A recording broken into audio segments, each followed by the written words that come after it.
Hello everyone, मैं आपको fried से रिलेटेड कुछ जो उन्होंने सिद्धांत दिए थे या उनसे रिलेटेड जो प्रश्न बन सकते हैं उसके बारे में कुछ डिस्कस करना चाहूँगी, जो कि मुझे भी प्रॉब्लम होता है इसमें।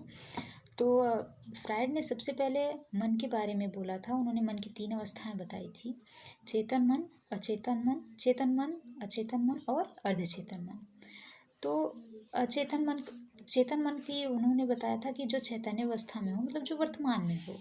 अर्धचेतन मन जो ना तो चैतन्य हो, ना ही अर्धचैतन्य हो, ना ही अचेतन हो, मतलब कि जल्दी जल्दी भूल जाता है या फिर उसे याद करने में ज़्यादा प्रॉब्लम होती है, जो ठीक से याद नहीं कर पाता है, उसे आप अर्धचेतन में रखेंगे।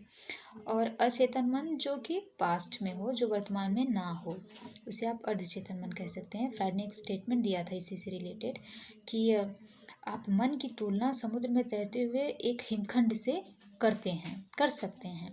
तो जिस जैसे हिमखंड के 3 पार्ट में डिवाइड कर सकते, तीनों अवस्थाओं में बता सकते हैं कि एक हिमखंड पहले कठोर होता है, फिर वो थोड़ा पिघलता है, उसके बाद वो पूरा बह जाता है। तो आप चेतन मन, अर्धचेतन मन और अचेतन मन से इन तीनों को रिलेट कर सकते हैं।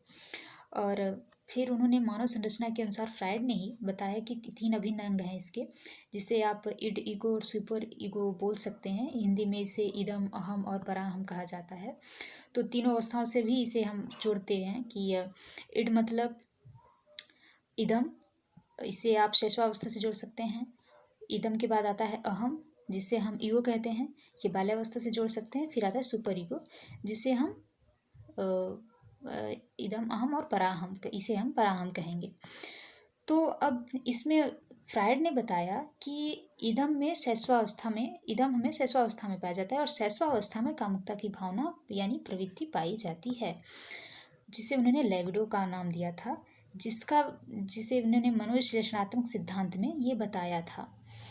मनोविश्लेषणात्मक सिद्धांत, क्वेश्चन बन सकता है कि मनोविश्लेषणात्मक सिद्धांत किसने दिया था? फ्राइड ने, जिसमें उन्होंने ये कहा था कि शैशवावस्था में कामुकता की भावना पाई जाती है, जिसका विरोध किया था युंग ने, यानी कि उनके शिष्य ने, जिसे कौन से प्रयोग के नाम से जाना जाता है? विश्लेषणात्मक सिद्धांत।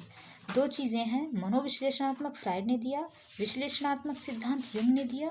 अब मनोसामाजिक सिद्धांत दिया एरिक्सन ने। तो 3 चीज़ें इसमें से निकल कर आ सकती हैं।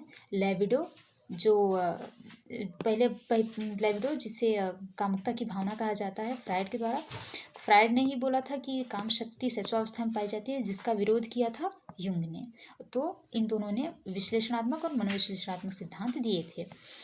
फिर उसके बाद फ्राइड ने ये बताया कि जो लड़कियों में अपने पिता के प्रति रिस्पेक्ट आता है, या जो आप ये आम बोलचाल की भाषा में कहते हैं कि पापा की परियां या मम्मी के लाडले, तो आप इस चीज़ को यहाँ से रिलेट कर सकते हैं कि लड़कियों में जो पिता के प्रति रिस्पेक्ट होता है या पिता से जो लगाव होता है, प्रेम होता है, उसे इलेक्ट्रो, और जो लड़कों का माँ के प्रति लगाव होता है उसे ऑडिपस कहा गया है।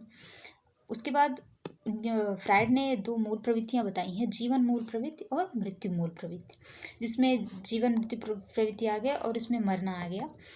और उसके बाद आप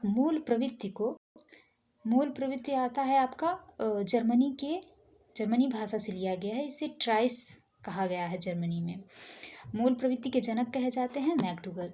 3-4 क्वेश्चन इसमें से बन रहे हैं। मूल प्रवृत्ति के जनक हो गए मैकडूगल, ये मूल प्रवृत्ति जर्मनी भाषा से लिया गया है, जिसे ट्राइस कहा गया है, और मैकडूगल ने 14 मूल प्रवृत्तियाँ बताई हैं। और विश्लेषणात्मक सिद्धांत युंग, मनोविश्लेषणात्मक सिद्धांत फ्राइड, सिगमंड फ्राइड, और एरिक्सन ने दिया था मनोसामाजिक सिद्धांत। तीनों में कंफ्यूज नहीं होना, क्योंकि तीनों एक साथ ही हैं, मनोसामाजिक, विश्लेषणात्मक और मनोविश्लेषणात्मक। Thank you so much.